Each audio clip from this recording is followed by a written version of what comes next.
Hi hello friends, welcome to my channel. Friends, ఎవరైనా మన ఛానల్ని ఫస్ట్ టైం చూస్తున్నట్లయితే తప్పకుండా సబ్స్క్రైబ్ చేసి, వీడియో నచ్చితే తప్పకుండా లైక్ చేయండి. ఇక వీడియోలోకి వెళ్ళినట్లయితే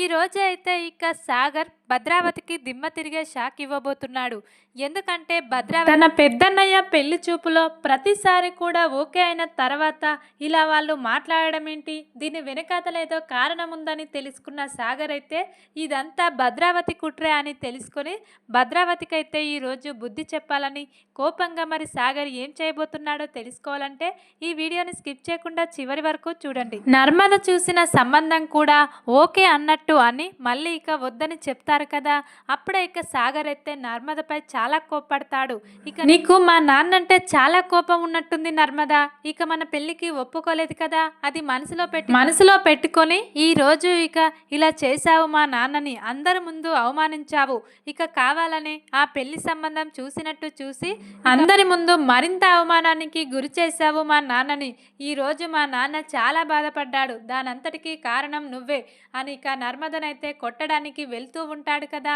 అప్పుడే ఇక రామరాజు అయితే ఏంట్రా ఎక్కడ నేర్చుకున్నావు ఆ సంస్కారం, భార్యను కొట్టే అధికారం నీకు ఎవరిచ్చారా అని ఇక ఆపేస్తాడు. అప్పుడే ఇక అది కాదు నాన్న, ఈరోజు మన కుటుంబం పరువు ఇంతలా పోవడానికి కారణం ఇదే, దీన్ని మాత్రం ఏం చేయాలంటే అని ఇక కోపంగా మళ్ళీ అలాగే వస్తూ ఉండగా రామరాజు అయితే ఏంట్రా సాగర్, ఇక నేను చెప్తూ ఉన్న వినవా అని ఇక తన కొడుకు సాగర్ పై ఇలా కొట్టడానికి వెళ్తూ ఉంటాడు. ఇక రామరాజు అయితే అప్పుడే ఇక నర్మదా అయితే వద్దు మావయ్య, నా వల్ల మీరిద్దరు ఇలా గొడవ పడడం నాకు ఇష్టం లేదు అని ఇక రామరాజునైతే సాగర్ పై దెబ్బ పడకుండా ఇలా వెనక్కి లాగుతూ ఉంటుంది నర్మదా అయితే. అప్పుడే ఇక రామరాజు అయితే ఇలా అంటూ ఉంటాడు, నర్మద చేసిన దాంట్లో తప్పు లేదురా,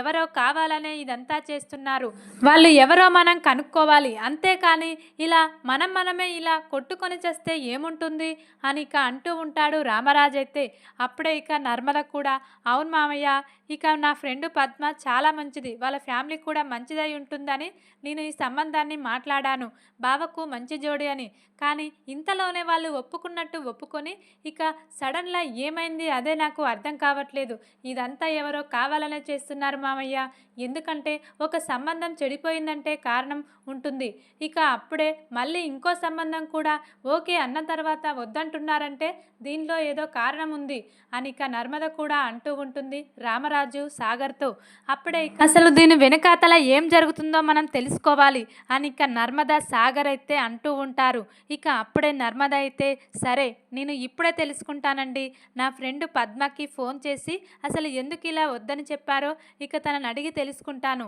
అని ఇక అంటూ ఉంటుంది నర్మద అయితే. అప్పుడే ఇక రామరాజు అయితే ఫోన్లో వద్దమ్మా, డైరెక్ట్గా రేపు ఆఫీస్కి వస్తుంది కదా, అప్పుడు నీ ఫ్రెండ్ను కలిసి అసలు ఎవరు ఇలా వద్దని చెప్పారు, అసలు ఏం జరిగింది అన్ని విషయాలు నెమ్మదిగా అడిగి తెలుసుకోమ్మా అని ఇక రామరాజు అయితే నర్మదతో అంటూ ఉంటాడు. అప్పుడే ఇక నర్మద అయితే సరే మామయ్య అని ఇక తన ఫ్రెండ్ పద్మ ద్వారా ఇక ఇలా భద్రావతి కాల్ చేసి వాళ్ళ కుటుంబం మంచిది కాదు, వాళ్ళ కుటుంబానికి ఇక ఇంటి పేరు వాళ్లకు ఊరు పేరు కూడా లేదు, వాళ్ళ ఇద్దరు కొడుకులు ఇలా పెళ్ళిళ్ళు చేసుకొని వాళ్ళ కుటుంబం పరువు తీశారు, మళ్ళీ మీ కూతుర్నిచ్చి ఇక మీ పరువు తీసుకోకండి అని ఇక భద్రావతి అంట ఎవరో ఆవిడ తెలియదే, ఇక ఆవిడ ఫోన్ చేసి మా పిన్ని బాబాయ్కి చెప్పింది, ఇక అప్ప నుండి వాళ్ళు ఇక ఇలా షాక్ అయి వెంటనే ఇక ఇలాంటి వాళ్లకు నా కూతుర్ని ఇవ్వలేను అని ఇక వెంటనే ఇలా మిమ్మల్ని అందరినీ అవమానించారే, నన్ను క్షమించే అని ఇక పద్మ అయితే నర్మదతో అంటూ ఉంటుంది. అది విన్న నర్మద అయితే అవునా, ఇదంతా చేసేది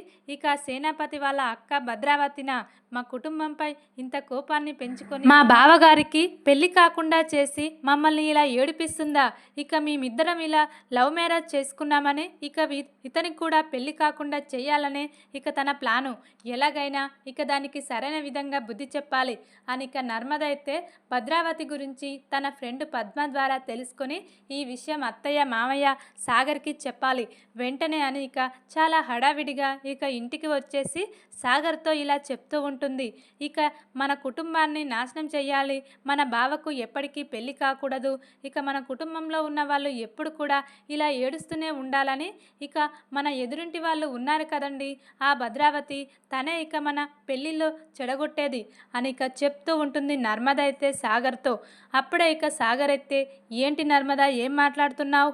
అన్నయ్య పెళ్ళి ప్రతిసారి ఇలా చెడగొట్టేది ఆ భద్రావతి అని ఇక అంటూ ఉండగా, అవునండి, ఇక ఆ భద్రావతే కాల్ చేసి ఇక వాళ్ళ పిన్ని బాబాయిలకు ఇలా చెప్పిందంట. నా ఫ్రెండ్ పద్మ ద్వారా నేను అసలు నిజం తెలుసుకున్నానండి అని ఇక చెప్తూ ఉంటుంది నర్మద అయితే సాగర్తో. అప్పుడే ఇక సాగర్ అయితే చాలా కోపంగా, దీనంతటికీ కారణమని నిన్ను చాలా కోప్పడ్డాను నర్మద, నన్ను క్షమించు, కానీ దీనంతటికీ కారణం అన్నయ్య పెళ్ళి కాకూడదని ఇంతలా కోపాన్ని పెంచుకొని మనం ప్రతిసారి పెళ్లి చూపులకు వెళ్ళినప్పుడల్లా ఇక ఇలా ఎదురుగా వచ్చి ఎక్కడికి వెళ్తున్నామో అన్ని విషయాలు తెలుసుకొని ఇలా పెళ్ళిని ఆపేస్తుందా, ఎంత ధైర్యమా భద్రావతికి అని ఇక చాలా కోపంగా సాగర్ అయితే, దానికి బుద్ధి రావాలంటే ముందుగానే మనం ఈసారి పెళ్లి చూపులకు వెళ్ళేటప్పుడు ఇలా భద్రావతి అని ఒక ఆవిడ ఫోన్ చేస్తుంది, ఆవిడ మాటలు మీరు అస్సలు నమ్మకండి అని ఇక మన ఫ్యామిలీ గురించి ఇక అన్ని విషయాలు కూడా వివరంగా వాళ్ళకు చెప్పిన తర్వాతే మనం పెళ్లి చూపులకు వెళ్ళాలి అని ఇక సాగర్ అయితే అంటూ ఉంటాడు.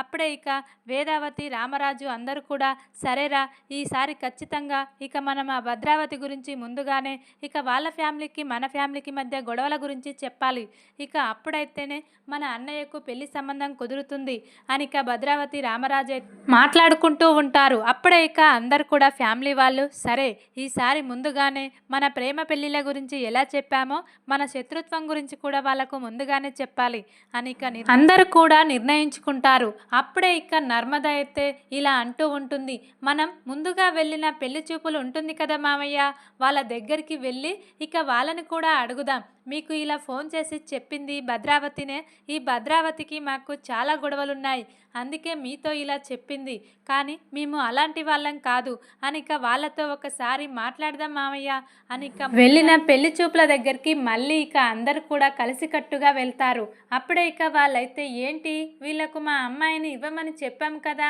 మళ్ళీ వస్తున్నారేంటి అని ఇక వాళ్ళు కోపంగా చూస్తూ ఉండగా, అప్పుడే ఇక నర్మదా, సాగర్ అందరు కూడా ఇంట్లోకి వెళ్ళి, మన పెళ్ళిని చెడగొట్టింది ఆ భద్రావతి కదా, మీకు కాల్ చేసి ఆ భద్రావతి ఏం చెప్పింది, అసలు ఎందుకు అలా చెప్పిందో మీకు తెలుసా, మా కుటుంబం అంటే ఆవిడకు పడదు, అందుకే అలా చెప్పింది, కానీ ఆవిడ చెప్పినట్టు మేము అలాంటి వాళ్ళం కాదు, ఇక మేము ప్రేమ పెళ్ళిళ్ళు చేసుకోవడం వెనుక ఒక కారణం ఉంది, ఆ కారణం గురించి కూడా మీకు చెప్తాము, మమ్మల్ని మీరు ఖచ్చితంగా అర్థం చేసుకుంటారనే మీ దగ్గరికి వచ్చాము, ఎందుకంటే మీ అమ్మాయి మా బావగారికి సరైన జోడి అని ఇక నర్మదా, సాగర్ అయితే ముందుగా ఇక ఆ పెళ్లి కూతురు తల్లి తండ్రినైతే బ్రతిమాలుతూ ఉంటారు. అప్పుడే ఇక ఒకసారి ఈ అమ్మాయి ఇంతలా బ్రతిమాలుతుంది కదా, ఏం చెప్తుందో వినాలి అని ఇక వాళ్ళైతే నర్మదను ఇక అంటూ ఉంటారు, చెప్పమ్మా, ఏం చెప్పదలుచుకుంటున్నామో అది చెప్పు, మాకు నచ్చితే మేము ఇక మీ అబ్బాయిని ఇక మా ఇంటికి అల్లుడుగా చేసుకుంటాము, లేకుంటే ఇక మిమ్మల్ని ఇక బయటకు నెట్టేస్తాము, చెప్పండి ఏం చెప్పాలనుకుంటున్నారో అది చెప్పండి అని ఇక అంటూ ఉండగా, నర్మద అయితే ఇక తన ప్రేమ విషయం, ఇక సాగర్కి తనకు ఎలాంటి పరిస్థితిలో పెళ్లి జరిగింది, ఇక ప్రేమ ధీరజుల పెళ్లి గురించి కూడా చెప్తారు. ఇక ప్రేమ వాళ్ళ ఇంటి అమ్మాయి, అందుకే వాళ్ళకు మా మీద అంత కోపం, ఇక అప్పట్లో మా అత్తయ్య మామయ్య కూడా అలాగే పెళ్లి చేసుకున్నారు, మా అత్తయ్య కూడా ఆ ఇంటి ఆడపిల్ల, ఇక ఆ ఇంటి ఆడపిల్లలు ఈ ఇంటి వాళ్ళు ఇద్దరు పెళ్లి చేసుకున్నారు కదా, ఇక వాళ్ళకు ఇష్టం లేకపోయినా అందుకే వాళ్ళకు కోపం, అందుకే ఇక మా కుటుంబంలో ఎవరికి పెళ్లి కాకూడదని వాళ్ళు ఇలా మా పెళ్లి సంబంధాలని చెడగొడుతున్నారు, మీరు మమ్మల్ని అర్థం చేసుకొని ఈ పెళ్లికి ఒప్పుకుంటారని చాలా ఆశపడుతున్నాను అని ఇక చాలా బ్రతిమాలుకుంటూ ఉంటుంది నర్మద అయితే వాళ్ళ దగ్గరికి వెళ్ళి. అప్పుడే ఇక నర్మద చెప్పిన విధానం వాళ్ళకు చాలా బాగా నచ్చుతుంది, అందుకే వీళ్ళ కుటుంబంపై కోపం వల్లనే తను ఇలా చెప్పింది, మనమే ఇక అబద్ధం చేసుకొని వీళ్ళని అవమానించాము, వీళ్ళ ఫ్యామిలీ గురించి బయట కూడా నేను చాలా తెలుసుకున్నాను, రామరాజు కుటుంబం అంటే చాలా ఆదర్శమైన కుటుంబం, ఇక ప్రేమానురాగాలతో ఉంటారు, ఇక వాళ్ళ ఇంటికి కోడలుగా వెళ్ళాలంటే అదృష్టం ఉండాలి అని ఇక చాలామంది చెప్పడం నేను విన్నాను, కానీ మీతో ఎలా మాట్లాడాలని నాకు అర్థం కాలేదు, కానీ ఇలా మీరే నేరుగా వచ్చి మళ్ళీ మా అమ్మాయిని కావాలని అడుగుతున్నారు, తప్పకుండా నేను మా అమ్మాయిని మీ ఇంటి కోడలుగా పంపిస్తాను, ఇక మీరు ఎలాంటి టెన్షన్ పడొద్దు అని ఇక పెళ్లి కూతురు తండ్రి అయితే నర్మదా, సాగర్, రామరాజు, వేదావతికి అయితే మాట ఇస్తాడు. ఇక ఈ విధంగానైతే జరిగిన విషయం మొత్తం కూడా ఇక నెమ్మదిగా నర్మద అయితే ఇక పెళ్లి కూతురు తండ్రికి చెప్పి మళ్ళీ ఇక చందుకైతే పెళ్ళి నిశ్చయిస్తుంది. ఈ రోజైతే నర్మదా, సాగర్ ఇద్దరు కలిసి ఇక అప్పుడే ఇదంతా తెలుసుకున్న భద్రావతికైతే దిమ్మ తిరిగిపోతుంది. ఏంటి మళ్ళీ వద్దనుకున్న వాళ్ళు మళ్ళీ రావడం, వాళ్ళ అమ్మాయిని ఈ ఇంటి కోడలుగా చేసుకోవడం అంత చిత్రంగా ఉంది అని ఇక భద్రావతి అయితే ఒక్కసారిగా షాక్ అయిపోతుంది. ఇక అప్పుడే ఇదంతా తెలిసిందా భద్రావతికి, లేదా ఇక ఒకసారి ఆ భద్రావతికి ఇలా చెప్పి రావాలి అని ఇక కోపంగా ఇక రామరాజు కొడుకు సాగర్ అయితే భద్రావతి దగ్గరికి వచ్చి ఇలా అంటూ ఉంటాడు. మా అన్నయ్య పెళ్ళి జన్మలో కాకూడదు, ఇక ఎన్ని సంబంధాలైనా ఇలా చేస్తాను అని నువ్వు చాలా గర్వంతో ఉన్నావు కదా. ఇక ఈరోజు చూడు, నీ కళ్ళ ముందే మా అన్నయ్య పెళ్ళి రంగరంగ వైభవంగా చేస్తాము. ఇక అది చూసి నువ్వు తట్టుకోలేకపోవాలి. ఇక ఇల్లు వదిలేసి దూరంగా వెళ్ళిపోవాలి. ఇక అలా చేస్తాము. మా అన్నయ్య పెళ్ళి ఎప్పటికి కూడా ఈ ఊళ్ళో అందరికీ గుర్తుండేలా చేయబోతున్నాము. ఇక ఈ సాగర్, ఈ రామరాజు కుటుంబం అంటే ఏంటో నిరూపించబోతున్నాం